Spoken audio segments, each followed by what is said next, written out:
So sorry about that. This meeting is being recorded.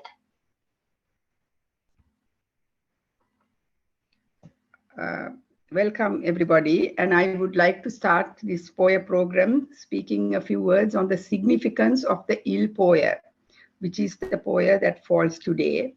And every Poya day, as you know, has various historical significance, which once we hear of them can be very inspirational to our own practice. Now today, what I want to mention is an aspect that is not so much historical as having a great bearing and relevance and importance to the future. There are, of course, historical events also that have taken place today. We will not spend time on those, which are also important, like the first 60 monks being sent out on their Dhammacharika, which was their travels to spread the Dhamma, with those famous words of Bahujana Sukhaya, Bahujana Hitaya, for the welfare of the many, and Lokanukampaya, with compassion to the world. But more so, and the passing away of Arahat Sariputta took place on a day such as this. But I would like to speak on the ending of the rains retreat, or the Vas season, or Vassai as it can be called. This is a period of time in the Buddhist calendar, as there is in other religions also in their calendars. I believe Lent in Christianity, and in the period in the Muslim calendar, which is also 3 or 4 months, like the rains retreat here, which starts with the July Poya and has to end at this Poya. It could have ended from this any time between the last Poya, Vap Poya, and this Il Poya. But today I know many temples had their successful termination of their rains retreat today. Now, what is a rains retreat and why is it so important? There are many reasons. And it is again to intensify one's practice, not just of the Dhamma, but also the code of moral conduct, the Vinaya. Now, this is where I want to emphasize that the Buddha's own words in Pali, it is said, Vinayo Sasanasa Ayu. Ayu is Ayusha, or longevity, lifespan. So it's the Vinaya, which is the code of moral conduct, the discipline, especially of the monks and the nuns. That is what is meant here of the Buddha Sasana. He says, Vinayo Buddha Sasana, Sasanasa Ayu, that the lifeblood of the Buddha Sasana, the sort of the cornerstone on which it rests, is the discipline of the monks.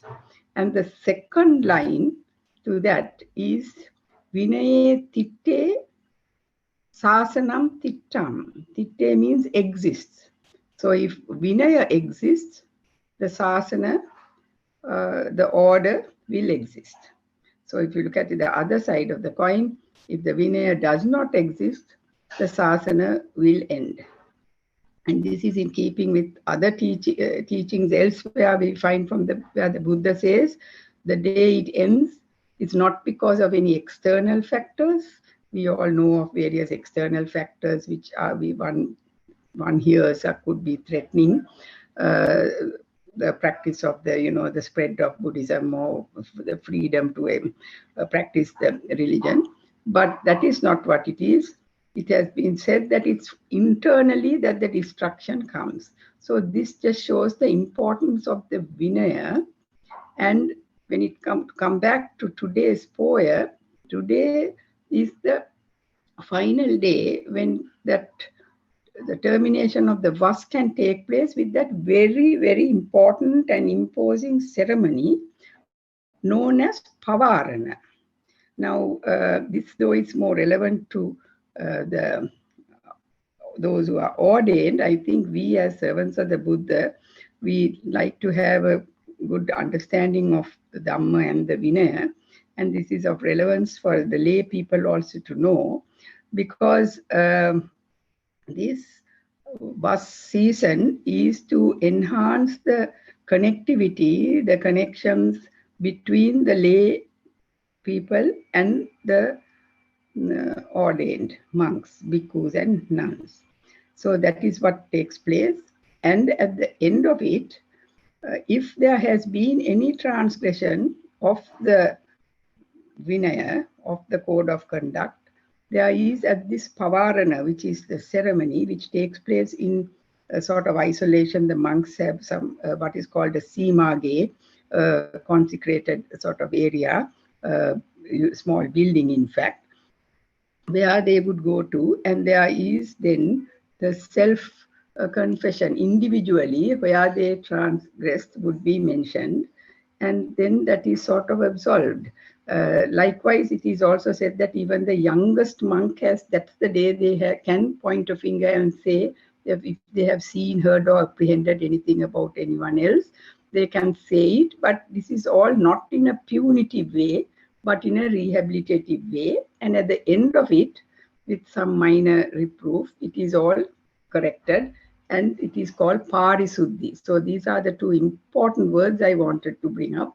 We don't often hear of. We hear of the Katina ceremony and of the Katinani Sansa, or the great merit, which no doubt there is. It's one of the most meritorious tasks, deeds that one could do by gifting a monk who has then established his parisuddhi, meaning his purity of conduct, having had this pavarana activity, the ceremony.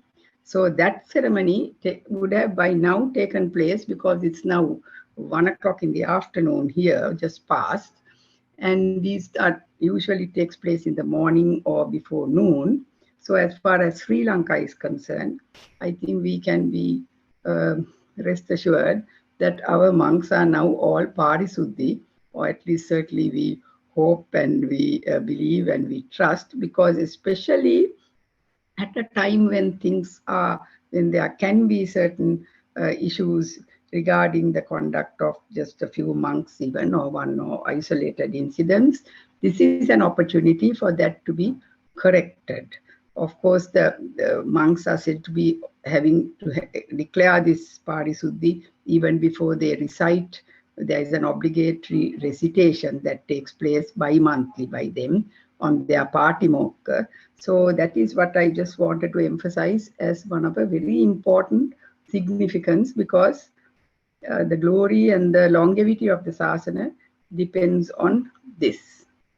So I would like to end with that, but just one other little thing that I came across. It is said that Venerable Bhaddha Ali had asked the Buddha, because as time went on, there was more and more Vinaya rules, more and more disciplinary rules. This monk had asked, why are there more rules now when there were much fewer rules those days, when we had much less monks who were, equipped with all this wisdom and knowledge. And at that time, we had few monks with wisdom and few rules. Now we have many more monks with wisdom, but more rules. And the answer the Buddha gave is very important, I think, to us lay people also to remember. The Buddha's answer was, more things that are the base for taints appear when there has been greatness and greater learning, so that leads to gain, fame, and various that sort of importance in fame and profit and gain. We have had a talk on this given by Dr. Soma De Silva. That comes to mind when this is the answer the Buddha gave. Now with greater learning and more greatness in the Sasana, the risks of opportunities for taints are greater, which is why there are more rules in number and probably more strict rules. With that, I would like to end this, and let us then hand over to our two facilitators. We will chant Pansil also before we actually hand over the mic, but let a warm welcome, and it's a great pleasure to have Professor Raja Dialvis with us today, who is an experienced and senior meditator who has helped the servants of the Buddha, supported with his expertise and learning. I think over the years, we are so happy to have him come back today to help us with the meditation practice. And with him is Nadisha. So it's a father and daughter duo who would handle this. And I will hand over the mic now, Nadisha, but we will take the Saranagamana and Pansil, which we didn't at the start. So let's start that way. So please join me. Namo tassa bhagavato arahato samma sambuddhassa. Namo tassa bhagavato arahato samma sambuddhassa. Namo tassa bhagavato